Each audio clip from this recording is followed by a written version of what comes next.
I think we will begin. This is the evening meeting of the Public Service Commission, and the purpose of the meeting is to take those who wish public comments from those who wish to comment on the proposal that's before us. A few introductions are probably in order here. This is Robin McHugh. He is the Chief Counsel for the Public Service Commission in Helena. And to my right is Mary Wright, who is a attorney for the Montana Consumer Council. We have the city attorney, and his name is Jim Nugent here, and sitting behind Jim is, I believe, the CEO of Mountain Water Company, and that is Butch Hillard.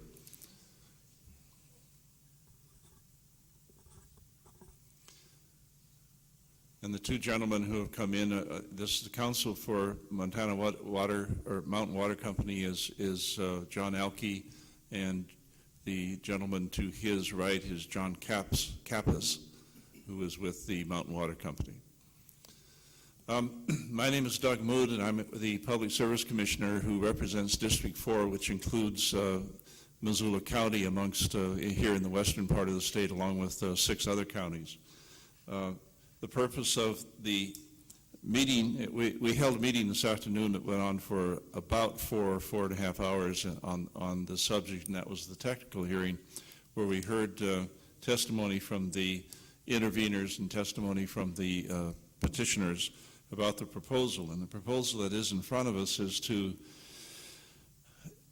to allocate the cost of the shift of water flow costs from the city to the customers of Mountain States or Mountain Water Company.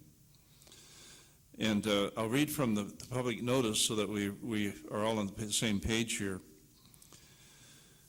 On December 26th, 2006, Mountain Water filed with the Public Service Commission a new cost of service allocation method. Mountain proposes that this new cost of service allocation method replace its current method and be used to establish rates in future rate cases. Along with the new COSA method, Mountain proposes rate changes to reflect a shift in the cost allocation that was directed by the Public Service Commission in the last Mountain Water General Rate Case, PSC orders number 6644C, 6644D, and docket number D 2005.4.49. In those orders, the Public Service Commission directed that the costs of public fire protection previously borne by the City of Missoula should be shifted to the general body of mountain ratepayers. The cost of public fire protection is determined in the last mountain rate case. The costs are approximately $426,000. Mountain explains that its new cost of service allocation indicates that unmetered customer rates should be increased to recover approximately $466,000 in additional revenue, while metered customers should be reduced to recover approximately $400,000 less revenue. To limit the impact on unmetered customers, Mountain proposes to leave metered rates unchanged and to increase unmetered rates to recover approximately $425,000. This will recover the public fire protection costs previously paid by the City of Missoula. To offset the increase to unmetered rates, Mountain Water proposes to increase its low-income discount by approximately 50 cents per month. Most customers who qualify for the low-income discount do have unmetered service. To put it in perspective, the increase to a 4-room house with a 4-room house or less with 1 toilet and bath and shower, the increase would go from $40.21 per month to $41.87 per month, or approximately 3%. The sprinkling charge or irrigation charge would increase by approximately 30%. And I don't seem to have these figures, that number here. Oh, here.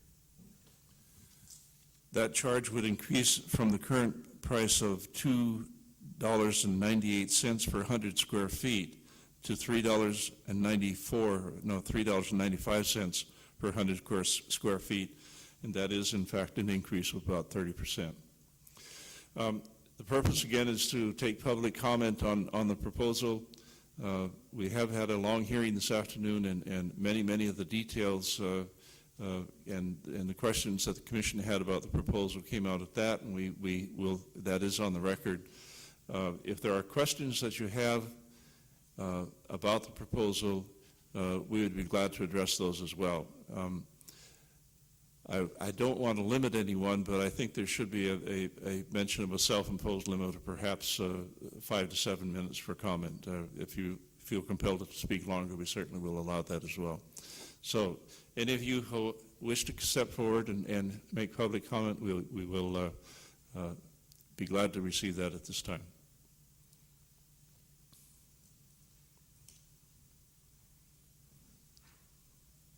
Yes. Is that on? Yes. Yeah, the microphone is on. Please speak directly into the microphone and state your name and your address, please.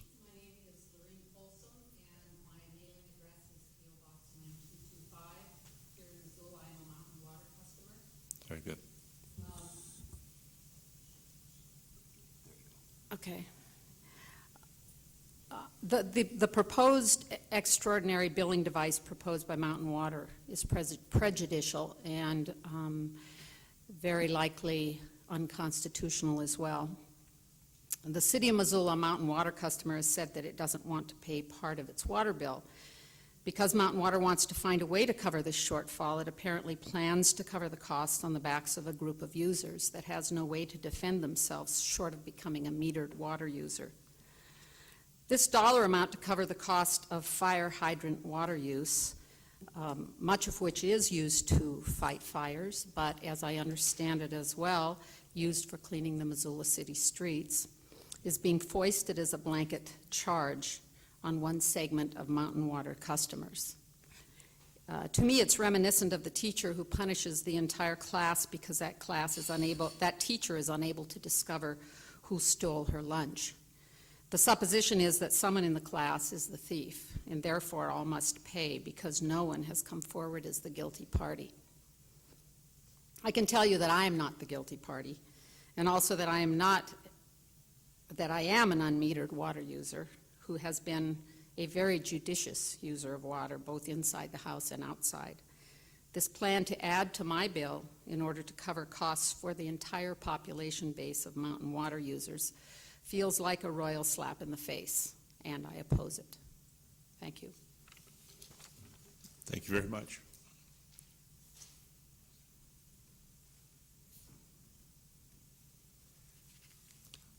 Welcome. Please state your name and give your address, if you would, please. Candy Matthew Jenkins. I live at 1211 Cooper Street. I am an unmetered water user. I'm a mother of 6 children. I have 1 child living in my household now. My husband and I and 1 child over the years, over going on 16 years that I've lived in my house. So we've reduced our water usage by 5 children. Part of my house was a rental, a grandfathered in duplex situation. I no longer rent that part of my house out because it's too expensive for me to rent out that part of my house between the power bill and the water bill and the taxes. I have to agree with Ms. Folsom that I feel that this is an unconstitutional move because it does designate a certain class of people. And I wouldn't be surprised if there were a legal battle that would ensue. Now, if the city of Missoula doesn't want to pay their share that they have told the taxpayers that they would be paying, as in the letter from Carol Ulrich, I had to agree with her that it is the purview of the city to provide fire prevention, and we've been paying our taxes all these years for that. And I think that signaling out 6,000 people is a class that is being attacked. And I would hope that all of us, all 6,000 of us, would have enough thoughtfulness to prevent continued abuse by city government of the taxpayers in Missoula. I think that Personally, I feel that the books of the city of Missoula should be gone over very thoroughly to find out why all of a sudden they can't pay for fire protection. I think that there's a larger problem. I'm not against Mountain Water recouping their services, but when I've reduced my household by 6 people, right now I'm missing my watering time. This morning I missed my watering time because I was mowing my lawn. Sometimes I'm not in town for my watering time during the summer. So, and I don't abuse it. I could tell you how many loads of laundry you wash every week. I have dogs, so I water them a couple times a day. And to raise our rates as 6,000 people goes the same way that the sewer did. Because it's been written down, because it's been asked for, and because the city wants it, they're going to get it, and the taxpayers are going to have to pay the money, or the Mountain Water people are going to have to pay the money. When will they give us a raise so we can cover that amount of water, amount of extra money that they're asking for? When they want to give me a raise for being a citizen of the city of Missoula, when their books are looked at to see where the money goes, and I am just appalled that Bruce Bender is on this again, because I fought the sewer for many years and was treated rudely, and this man is a deceitful man, and that's my comment. I'm curious, you're holding up an article from the Missoulian, is that? Yes, it was a letter to the editor Okay. by Carol Ulrich, June 18th, 2007, Monday. And this is what I saw, and this is what I'm here for. I don't think it was advertised 3 times or 4 times or put on the radio or anything like that. And I hope there were a lot more people this morning, but I couldn't make it this morning. Thank you. Sure. Thank you. Is there anyone else who would like to step forward?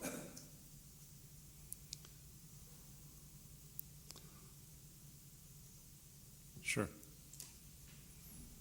You've had one bite at the apple. I will, in light of the fact that the attendance is so light, we will allow you to say a few words again. Okay. I'm Carol Ulrich, and one of the things that was gone over this afternoon was the incentive to get people to get on the meter when they're not. And probably the best incentive would be to say, you can go on it. If it isn't cheaper, we will put you back on it. Because my experience from talking to people that have switched is it is cheaper. And right now, if you go on the meter and you don't like it, you can't go back. And if there's 6,600 people that are unmetered, or 6,600, take 660 of those people and say, yes, we'll give you the meter. If it isn't cheaper, you can go off of the meter. We will take it out. It's not going to cost the Mountain Water a whole lot, and the study would be better and probably more accurate. I'm still bothered by the fact that 40% of the unaccounted water is unaccounted for, and nobody wants to do anything about fixing that problem. Mountain Water says it's not cost effective. Thank you. Thank you. So, is there anyone else who would like to come forward? Once again, we will take public testimony from anyone who cares to step forward. Seeing none, I have to tell you, this has been a very difficult docket to, from my perspective, and I know from the other commissioners, to deal with. It is in fact true that the city of Missoula paid for the fire flows or the water until this year. And it was their intervention in the original docket, which was a filing for a rate increase, that brought this subject up. And whereas we disagreed with I'm going to look for help here from my compatriot, we disagreed with the arguments, we agreed with the conclusion, and the conclusion was that there were enough people in Missoula who benefited from the fire flow costs or the fire flow provisions who were not taxpayers and paid nothing into the tax structure, and yet were benefiting from it, that there was an inequity. and that the inequity could not be addressed perfectly, but it could be addressed by changing the cost allocation away from taxes and toward the ratepayers. Now, I have no control over what happens to the money that the city had been paying and the money that they're going to collect. If they reduce taxes, then I can applaud them for doing that. But that is up to the people of Missoula, and it certainly is an issue. Robin, is there anything you might go over the arguments that were made in favor of changing the codes and what we included with the original order 6644. I'm going to ask our counsel, Robin McHugh, to speak to address this too. Well, Mr. Chairman, I think that you captured it very well, and I really don't know that there's much I can add. I'm looking at the order now, and the order does, as you indicated, describe a principle of public utility rate making, and that principle stated in the order reads that the burden of meeting total revenue requirements must be distributed reasonably fairly and equitably among customers, among service beneficiaries. That principle is not something that the Commission made up in this docket. There is a footnote to that, to what I just read, referencing a well-known public utility regulation text, and that principle was also cited by, acknowledged by John Kappas of Mountain Water. While they were not in favor of the change, nonetheless did recognize that that was a principle of utility rate making. And when the Commission recognized that principle and applied it to the facts on the ground here in Missoula, as Commissioner Mood was describing, there are an awful lot of water customers who are beneficiaries of the fire flow service, but because of the facts of the state tax law are not property taxpayers, so they were not paying for the service through their property taxes. And it was for that reason that the Commission felt, remember that the Commission's focus, the Commission reason for being, at least substantial reason for being, is to regulate entities like the Mountain Water Company. Mountain Water Company, its rates, setting rates that are just and reasonable, is the focus of the Public Service Commission, not tax law, not what the City of Missoula does with respect to its property taxes and so forth. And the Commission really expressed no opinion as to that, other than to recognize the argument that Commissioner Mood just made, that there can be an argument from equity that would say, you know, the city ought to reduce property taxes now that they're no longer going to pay for the fire flows. But again, that's a matter of accountability between the city and its residents, not the Public Service Commission. The Public Service Commission, as I said, focused on principles of utility rate making in reaching the conclusion that it reached. Was it the only conclusion it could reach? Was it forced to that conclusion?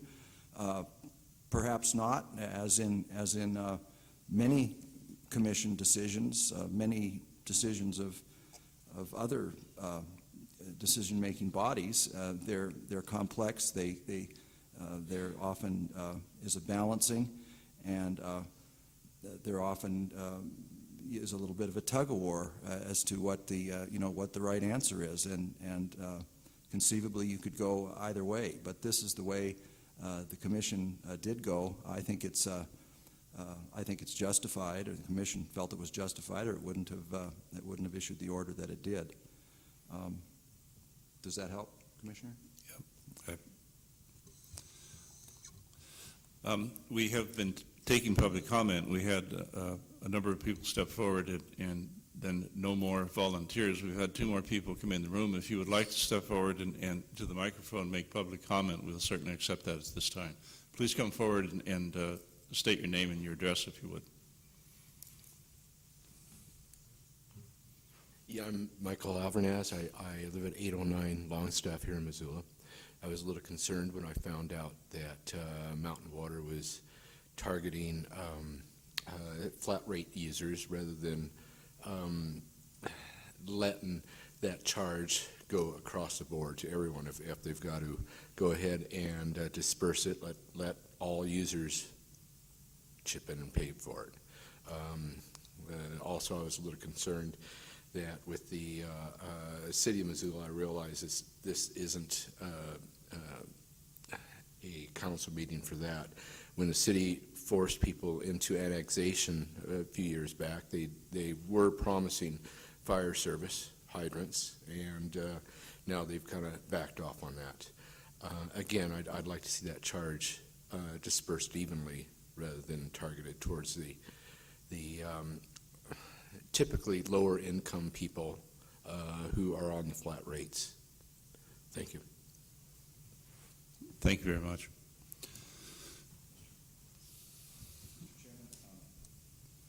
I might, oftentimes the commission, as you know, uses these kind of meetings as an educational opportunity, and sometimes sometimes the commission asks both the company and the Consumer Council or other parties, if they're involved, to make a statement on their position and explain their position. I don't want to put anybody on the spot, but it does occur to me that there might be, some confusion about what the commission's decision is here. There's been some question about why the commission directed that the recovery of public fire flow costs be shifted from the city to the general body of mountain ratepayers. That decision has been made. That isn't to say that any decision can be discussed, but that isn't what's before the commission here. That decision has been made. It's permanent, shall we say, until unless the commission were to reverse it in another docket, but it's not before the commission here. What is before the commission is the proposal by the Mountain Water Company, a proposal that the commission directed Mountain Water Company to make a proposal to equitably shift, in their view, these costs, because there are a variety of ways of doing it. So I don't know, the gentleman who just spoke, and well, in fact, I think several who spoke are opposed, as they see it, to shifting this cost onto the flat rate customers. Commissioner, I don't know whether you want somebody from the company to give a very brief explanation, not a defense, but just an explanation of why that was done, because there is as Commissioner Mood said, that's what much of the discussion was this afternoon. And the Commission's decision with respect to that proposal, just so everybody knows, hasn't been made yet. We developed the record for that this afternoon. We'll be receiving briefs from the company and from the Consumer Council, and that issue will be before the Commission for discussion. But so I don't know, again, Commissioner, whether you think somebody should. I would, Mr. Kappas, would you come and talk in the microphone and explain the process that you went through in the past 6 months in order to present us with the cost of service analysis? Sure. Can I sit at the microphone to address? Yeah, if you can sit on. Yeah.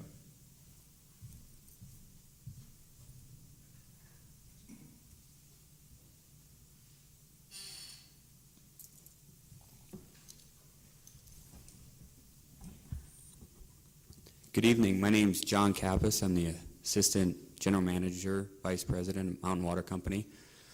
And I'll try to give kind of a just a quick overview of how our cost of service was calculated, because I think there is some confusion that when you look at how the $425,000 was allocated, it does look like that whole amount of fire protection cost is going to the flat rate customers.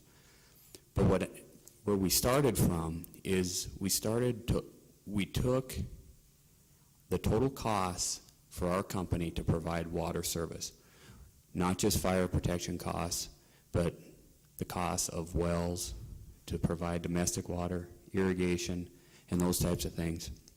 We looked at those total costs and allocated those costs to the different customer classes of metered and flat rate based on the usage of those two classifications.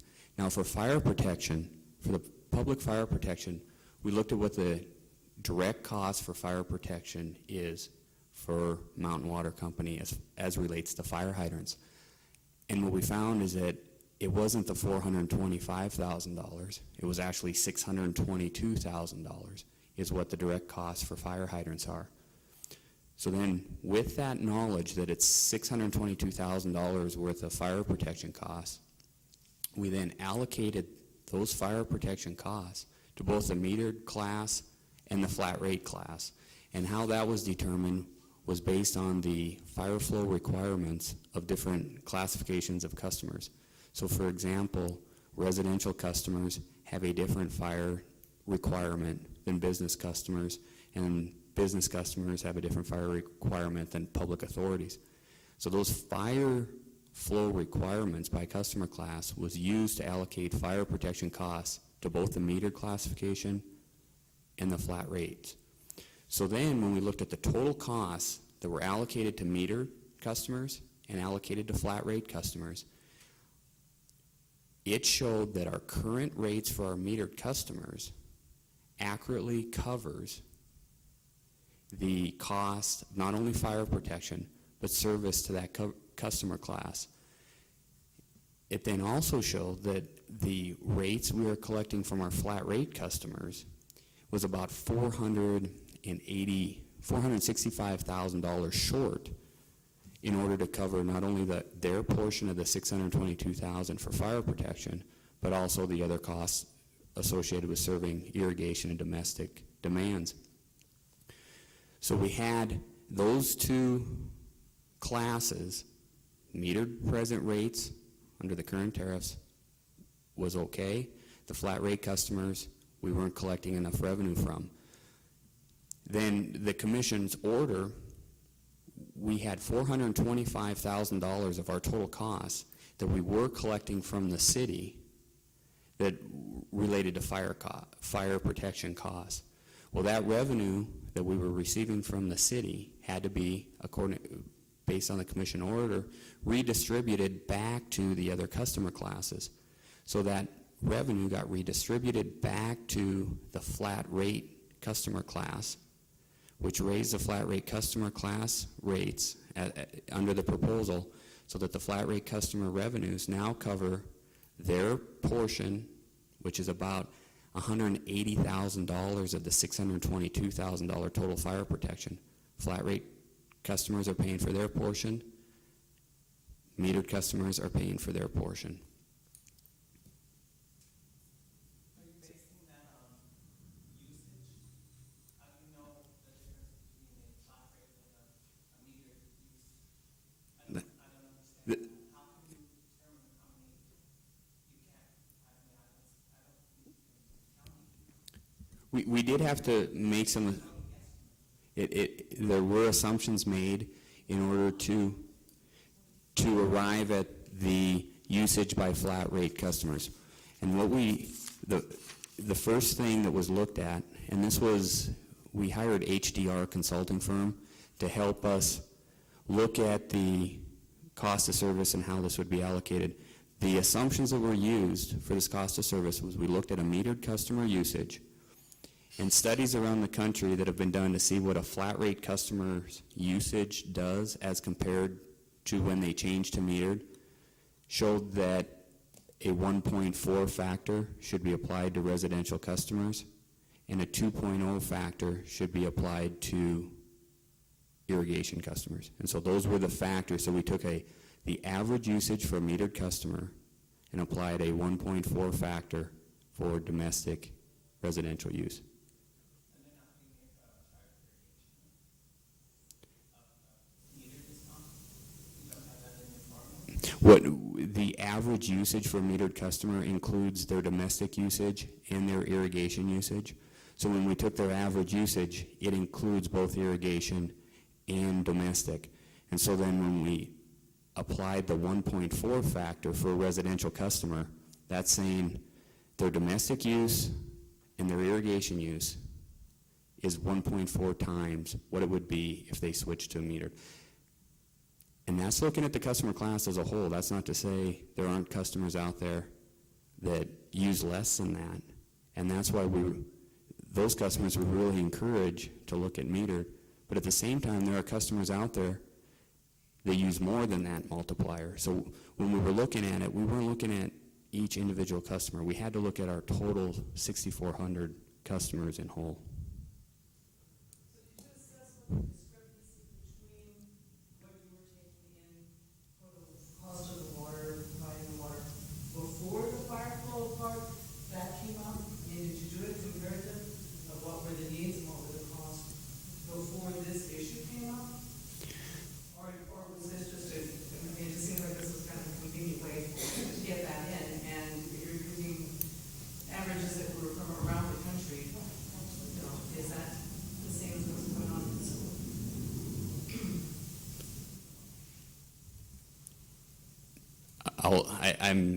I guess I see two questions there, so I'll address the first one about the cost of service study. This is a new cost of service study that we performed after the commission order. We had a very simplified cost of service that we've used for the last 25 years. Up to that point of our last rate filing, part of the city's intervention was their concern that our cost of service that we were using was not following what is the industry standard. Now, the industry standard is a cost of service methodology that was presented to this commission back before my time when Montana Power Company, right prior to them selling to Mountain Water Company. So back in 1978, this methodology was proposed, but at that time, the number of flat rate customers in proportion to our metered customers was much greater. The majority of our customers were flat rate at that time. And so the simplified methodology is what the commission proposed. 25 years later, the city showed that the industry is using that, it's called a base extra capacity methodology. And the commission recommended that we look at using that methodology. So that's why we had this new calculation that did show that, for example, the fire costs that we were saying was about $425,000. The allocation should have been $622,000. Now, as relates to the national average usage, there were different studies, and they gave large ranges, anywhere from 1.2 as a multiplier to over 2.0.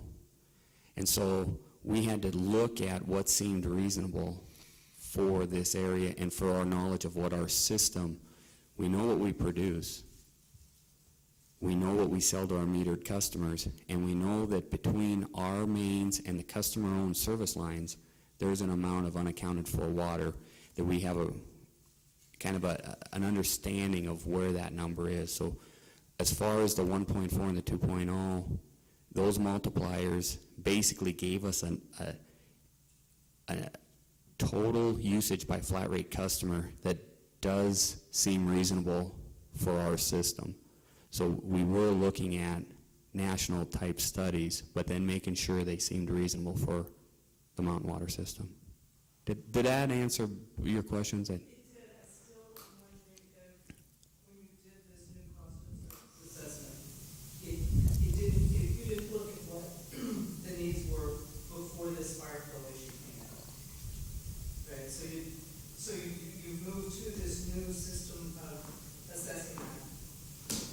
this issue involved anyway, so there was never an assessment to this new system before that need came out. No, that's correct. A question here? Do you have any idea how many times a year actual fire hydrant water is used in Missoula? And why the cost of that would go up? I mean, we hear fire engines, we hear ambulances all the time, but how many fires happen in Missoula per year?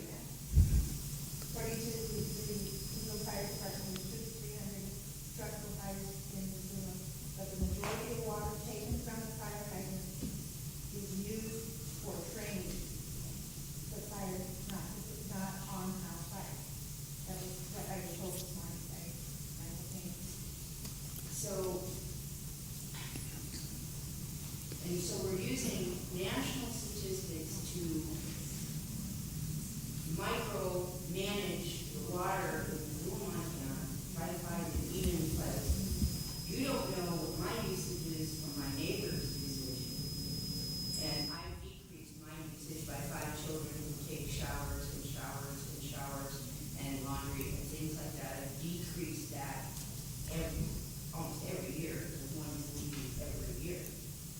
And you're saying that the 6,000 of us or 6,600 of us are the ones that are wasting water, and but you have no proof of that. We are not using the greater amount of water to fight fires in Missoula, but we are using a great amount of water to do drills or wash off trucks or whatever else.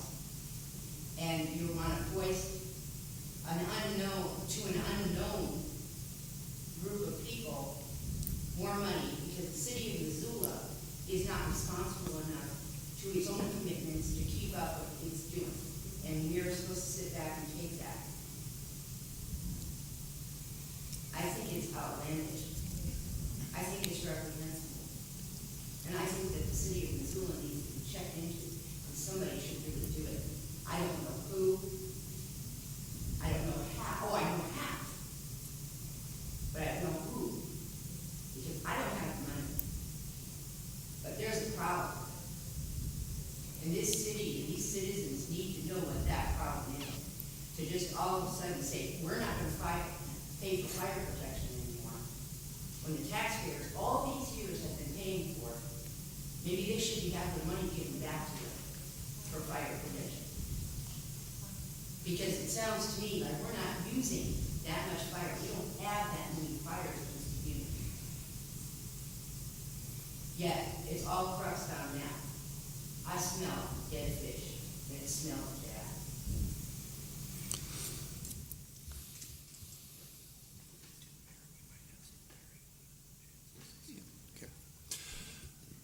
Well, this came up in the hearing this afternoon, and I asked Mr. Kappas the question about what method they had for determining the 1.4. And what Mr. Kappas essentially said was that's the best estimate they can come up with. Now, there's no doubt in my mind there are people who are using less than that, but there's equally no doubt in my mind that there are people who are using more than that. And then you add to that the fact that there are the losses in the system that they know about, and it is a very, very complicated problem, and no one is denying that. And frankly, in my mind, I cannot deny that the proposal is going to be unequal. It's going to be an inequity to some people. But the only thing, if it is adopted, the only thing I can tell you that the way, if you are not using the water that they say you are, the way to solve that is to become a metered customer, so you pay for exactly what you use and not for what anybody estimates. Do we have to pay for the meter? The installation? It's my Mr. Kappas will explain the who is responsible for what portion of the installation. The meter is installed on the customer's property, so more than likely in your house, we pay for the meter, and we pay if we can install the meter. If you have a place where our service people can get in and the meter won't freeze, and we can cut in the meter, we will put that meter at our cost, so there is no cost to you. If you don't have a place where we can easily install that meter, if it's in a crawl space, there needs to be some plumbing changes to bring it. We can install the meter in the crawl space as long as our service people can reach the meter from outside of the crawl space. And so it definitely depends on a site by site, and we will send somebody out. If you call down to our dispatch or our main office number, we can send somebody out to give you an idea of what it would take to install a meter at your site. Mr. McHugh has suggested that the Consumer Council is constitutionally charged with representing the interests of the consumers in the state, and Mary Wright is here in that role as a attorney for the Consumer Council. And Mary, do you have some comments you'd like to make? Just a couple. Thank you, Mr. Chairman. Thanks for coming tonight. First, Mr. Chairman, I'd like to inquire, normally when we have a case like this, the testimony and the other filings of the parties are posted on the Commission's website. And this is Mr. Kappas's first round of testimony, and it also is the study that was done. And I guess I'd like to know if anyone knows if it is posted on the website so that people could actually see what the company did. It has, for example, a very good explanation of how a public utility makes rates, all the steps they have to go through. And so this would give you some detailed information about what the company did. Pardon? Its statement, but not the study. Okay. Okay, thank you. I'd like to point out as a matter of history that when this issue first was decided by the Commission, the Consumer Council opposed it for a number of reasons. We didn't think that anybody knew enough about the customers, about all the customers who would eventually bear these costs. And we also opposed it because we were pretty sure that if this amount of money was shifted to the ratepayers, the city wasn't going to reduce your taxes. And I understand that's probably exactly what's going to happen. And so this causes a double burden to be borne by the people of Missoula, the taxpayers and the ratepayers, with respect to this amount of money. Now, when the order finally came out, Mountain Water Company filed for a petition for judicial review in court in Lewis and Clark County. And we were not exactly on the same side because we're an intervener. And the way the case was filed, it was Mountain Water Company versus Public Service Commission and the Montana Consumer Council. But when it came time for us to file our opposition or support, we in fact supported Mountain Water Company. But this particular issue was withdrawn by Mountain Water Company from that case. At that point, we were unable to file our own petition for judicial review because the time had passed. And so I come into this telling you that we didn't think this was a very good idea. But we have to deal with what we have to deal with, and that is an order directing Mountain Water Company to file a proposal to accomplish this. We looked at the proposal, we studied it. This is not the only way to deal with this issue, but we thought in the end that Mountain Water Company's proposal was reasonable.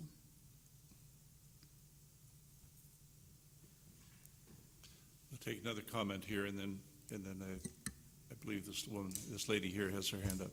Sure.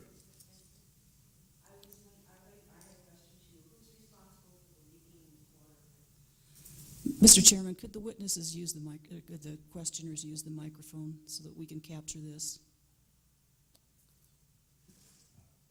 Yeah, they certainly can, Mr. Chairman. I'm not sure how, we do have the little tape recorder, and I'm not sure how far it reaches, so it would be better if you'd come up closer.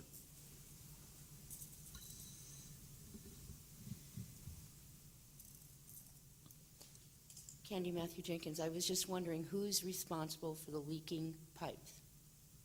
Water pipes in Missoula, who's responsible?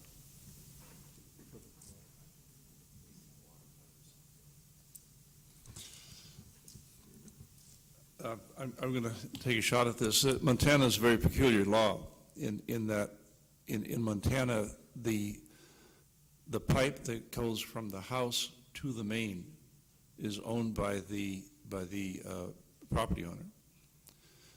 Anything in that line is the responsibility of the property owner.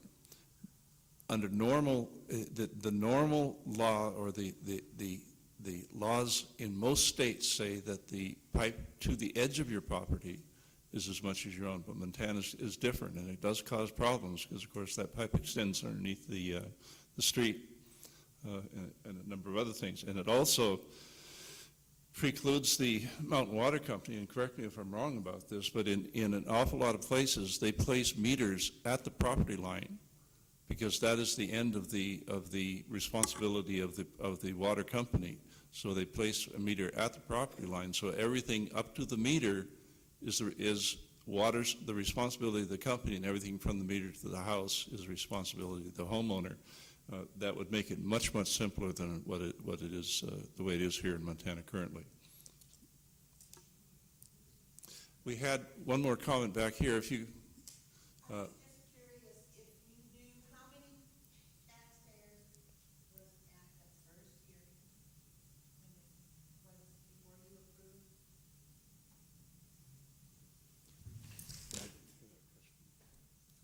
Mr. Chairman, the question was how many taxpayers were present at the first hearing. That would be the hearing that preceded the issuance of Order 6644C and D. And my answer is I don't recall how many taxpayers or public members of the public were here to comment at that session. The other part of the question is, you said that you were going to get briefs from all the parties. The people that did make comments that relate to what we are already here for today, are you going to take those into consideration at all, or did you waste their time? Did you hear that? I can't hear that. Just repeat, Mr. Chairman. The lady asked if the comments that have been made here tonight on the issue before the commission are going to be considered by the commission, or have people who've made those comments wasted their time. I assume you would like to respond to that, or I can.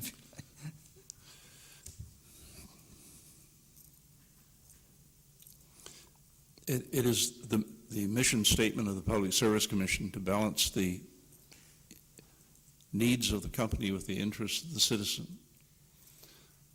We have these public comments not because we are cynical, but because we take it very seriously. The comments that are made here today, frankly, weigh very heavy on me, and this is not an easy case. It just isn't. In fact, it probably is very competitive with the BBI buyout of Northwestern as being one of the most complicated dockets that I've had in my tenure at the Public Service Commission, because there are so many facets to the problem, and there is no easy solution.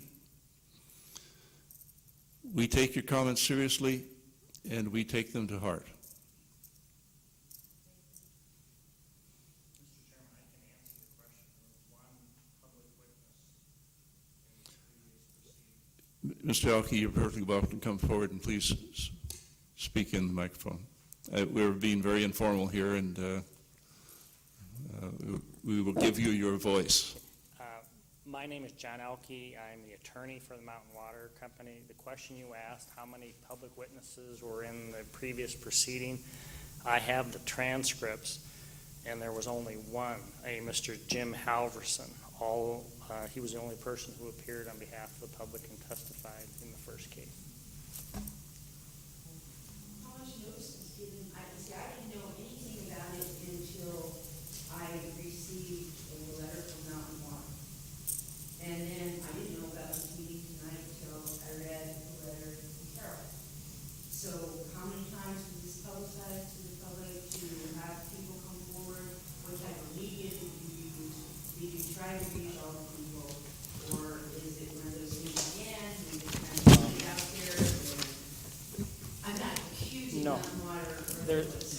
There's actually two answers to your question.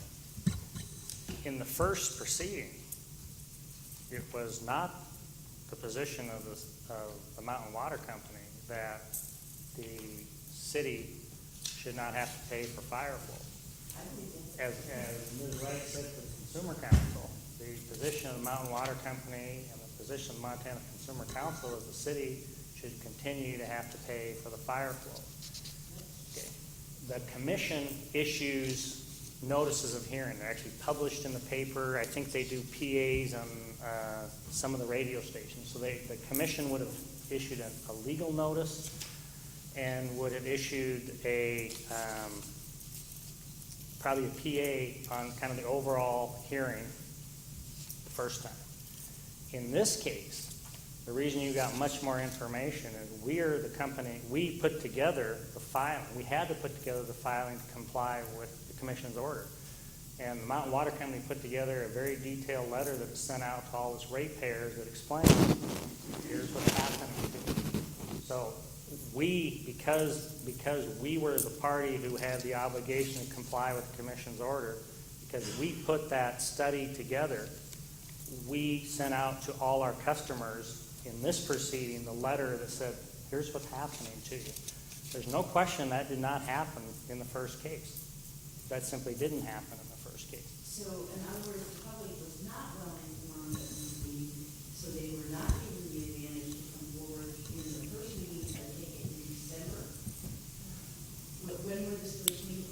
Oh, it was October of 2005. Yeah, Oh, really? long time ago. So, it's another thing when the public doesn't know what the government is doing, right? So here we are, stuck in the middle, paying more money, not even no raises in our salaries or anything like that, and our husbands are working 2 and 3 jobs so that the city can do what it wants to do. I have no love for the city, as you all obviously know. Ma'am, Mr. Chairman, could I just point out that, what is sufficient notice is always a question. The commission does issue and provide what it considers to be lawful notice. There was notice of this meeting as of that meeting in both the Missoulian and the Missoula Independent. There was also a press release, and I don't know how exactly that was disseminated, but there was one for this hearing. So, do people come around and knock on your door and remind you of a hearing? No, that doesn't happen. But we do go through the normal channels to try to notify people of commission business.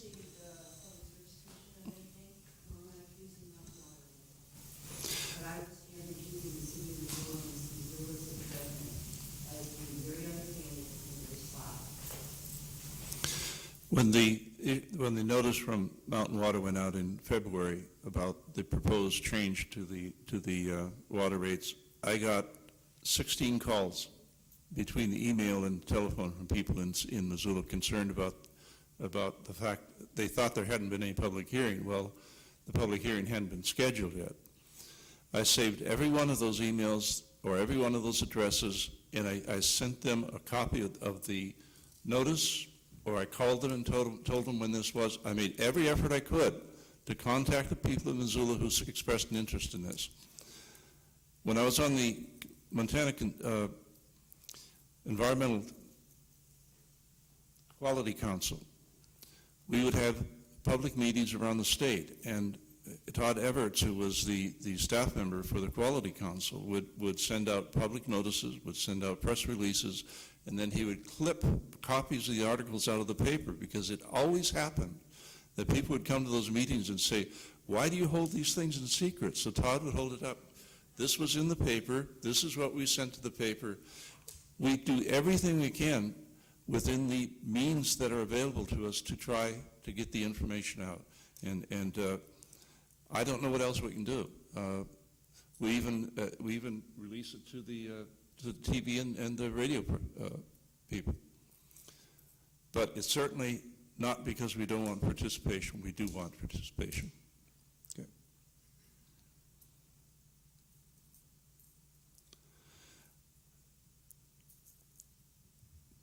the schedule is that the post-hearing briefs from the attorneys for the parties involved and the interveners will file post-hearing briefs in 2 weeks. There'll be 2 weeks beyond that for response to the post-hearing briefs, and then another week beyond that for the final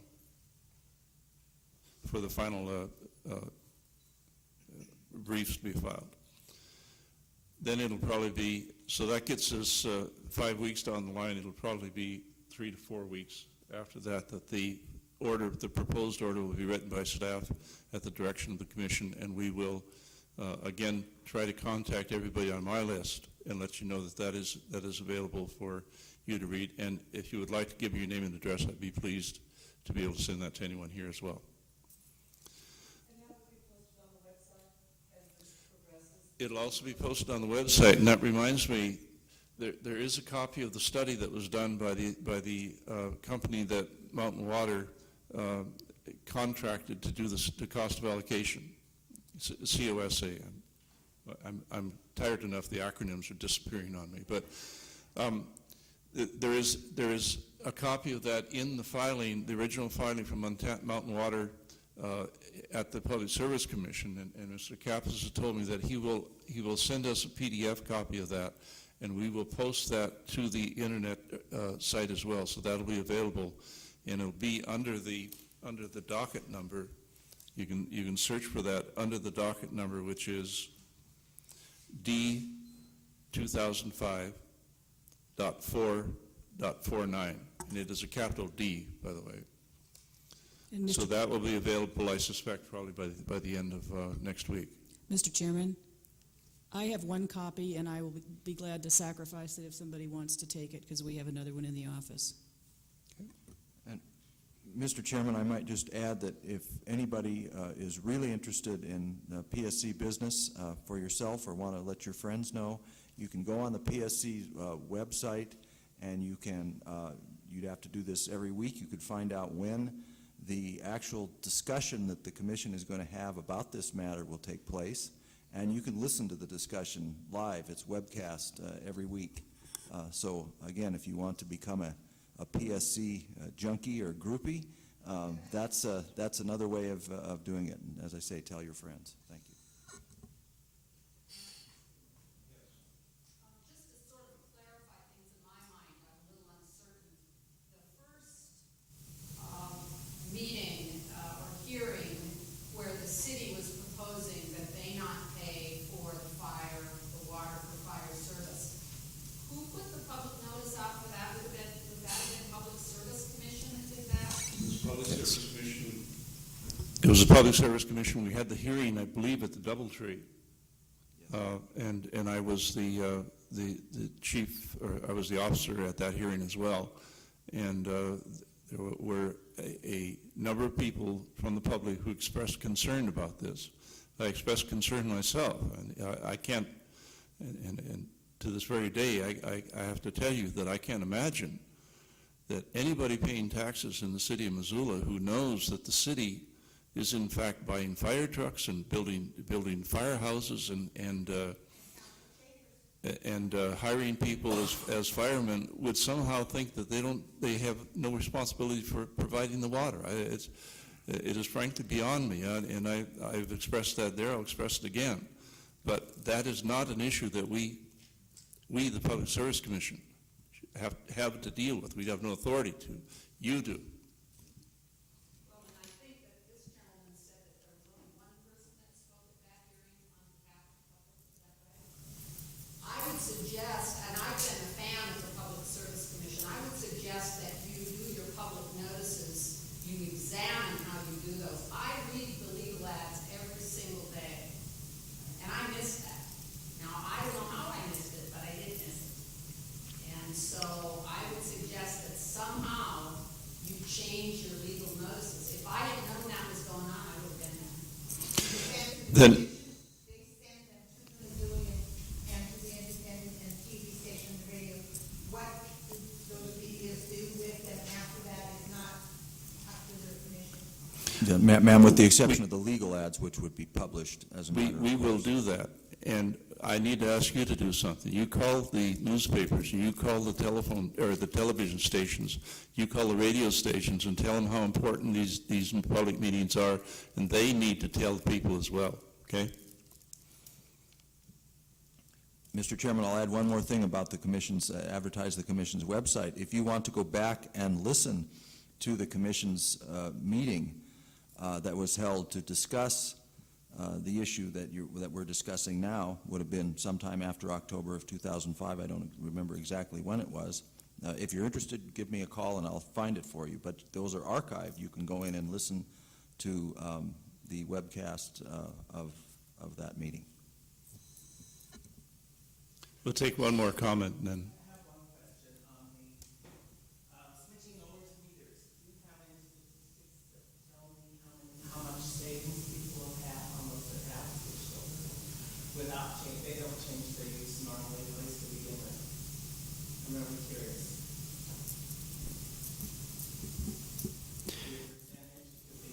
You know, we don't have exact statistics on. We don't know what the usage was before they switched. Now, we don't get calls back from, pardon me? No, because as a flat rate customer, if you don't use any water, it would be the same cost as if you used 10 times the average. So we don't know how much savings a flat rate customer is seeing. But what we do know is that we don't get calls back from folks who change from flat rate to meter. They don't call back complaining. Now, I have to put a caveat. If you change over during a very dry August, all of a sudden you're going to see your sprinkling bill come in September. But over the year, we don't have customers calling and saying they don't realize the savings. I assume they're realizing the savings. I'm sorry, but I've talked to a lot of people that say their bill was down for a long time. And if it is down that much, why are we paying more for being flat rate users? And I think most of us are just conscious as an Here's something that was, I think, raised by the Consumer Council's witness or expert, and that is we still have 6,400 customers out there that have not chosen to switch to meter.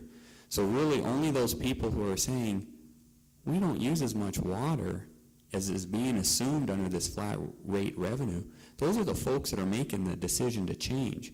So we don't know if the remaining 6,400 customers out there are using more or less water. All we know are those folks who are making the decision based on their analysis of the usage that they have. Well, one of the reasons I'm a little skeptical of the city and I'm very familiar with how they tie your sewer fees to your meter use. And this is the way it's done on the East Coast. And I would suggest everybody think about that. What happens if everybody goes on the meter and you don't get your $407,000? It's a very good question. It's just like the tobacco taxes. They spent the $70 million or whatever it was, and they didn't use the $70 million that they expected. And so now they're getting the tobacco stores and making them charge more because they already spent the money. And it didn't come in the way they expected. What if you don't get $400,000+? If everybody goes on the meter and we all find out we're using way under what everybody's saying, and it's a leaking pipe, it's the city of Missoula that has caused the problem.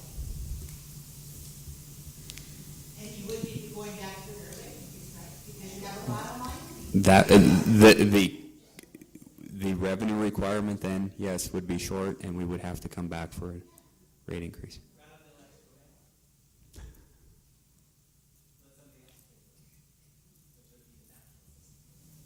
I think that most of the people are angry with the city and how it was handled.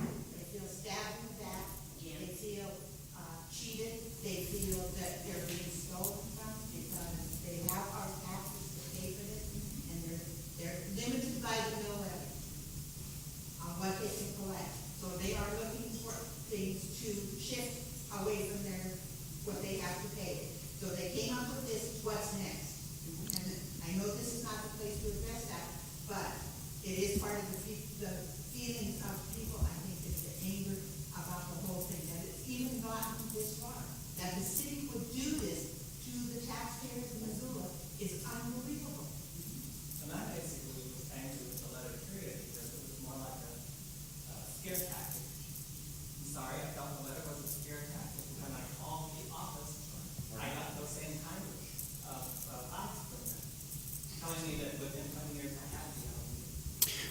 So I'm sorry, I thought it was poorly written. There's no reason it could have been prorated out for a sprinkling bill, which, when it came out in Missoula, it was really the $10 extra a month, rather than putting that there's 6,000 customers and they're going to be paying for $129,000. I thought that was just uncalled for.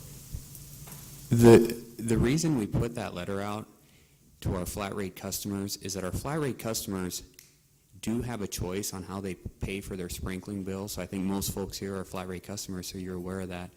You can pay your sprinkling, there's 5 months of sprinkling. You can pay for that irrigation when we initially send that bill out. You can choose to pay for that amount over 5 months, or you can choose to pay for it over the year.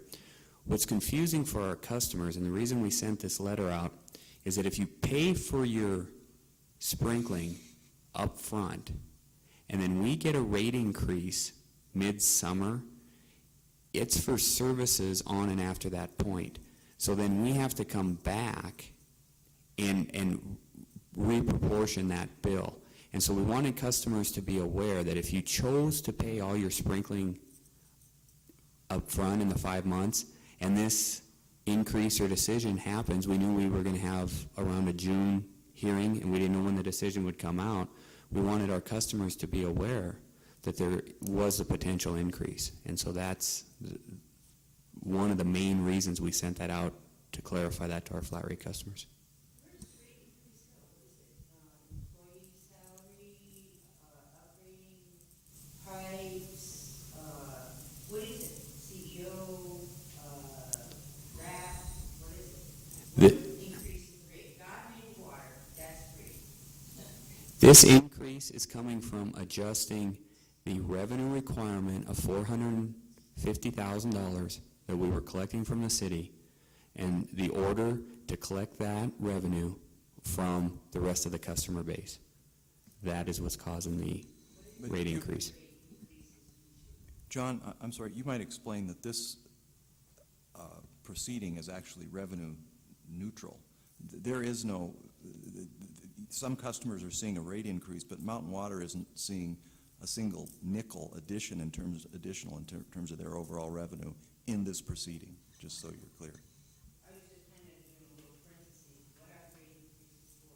Salaries, floor cleaning in the office, California taxes, whatever, California wants more money. Why are we increasing, why do we get increases? I mean, because like I said, water is free. You know, each rate case has its own components that increase the cost, and we do, when we file our rate increases for the general application rate increase, we do send a letter out to all of our customers explaining the different areas within our operational and maintenance costs, our administrative costs, and our replacement of capital, which is pipes and those types of things for service. So we send out information that pertains to what is driving the rate increase. And so when we file with the commission, within 30 days, we send that mailing out to all of our customers.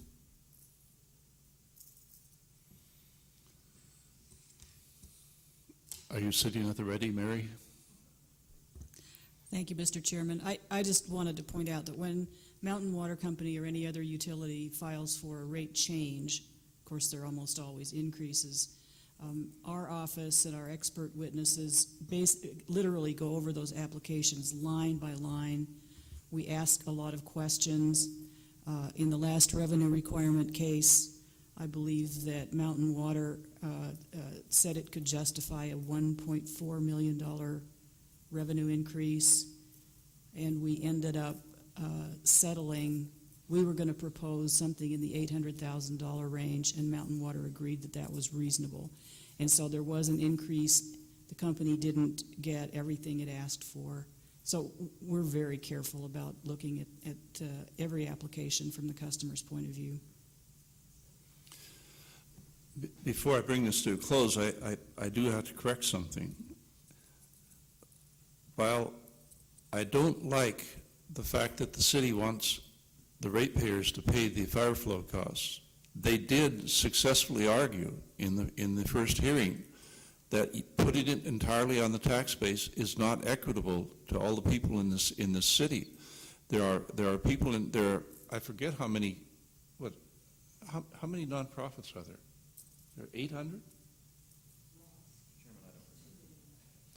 The number that sticks in my mind, subject to correction, is there are 800 nonprofit organizations in the city of Missoula that do not pay any property tax, and yet they are benefiting from the availability of fire protection. And somehow you've got to correct that inequity. There are federal buildings and state buildings and all those people that you see that are official buildings in the city do not pay taxes, and yet they benefit from the fire protection.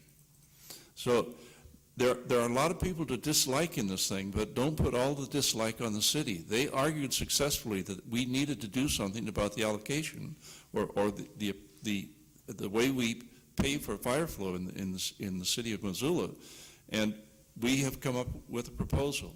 You have expressed your feelings about the proposal, and we will take them to heart. But it is not easy. I want to thank you all for coming. It's sort of a catharsis coming to a meeting like this, but tomorrow I'm going to feel a lot better about things, and I'll really appreciate the fact that we have heard from all of you, and I do appreciate it and want to express my thank you to all of you. Again, check our website. We'll have the order in approximately 8 weeks, something on that order.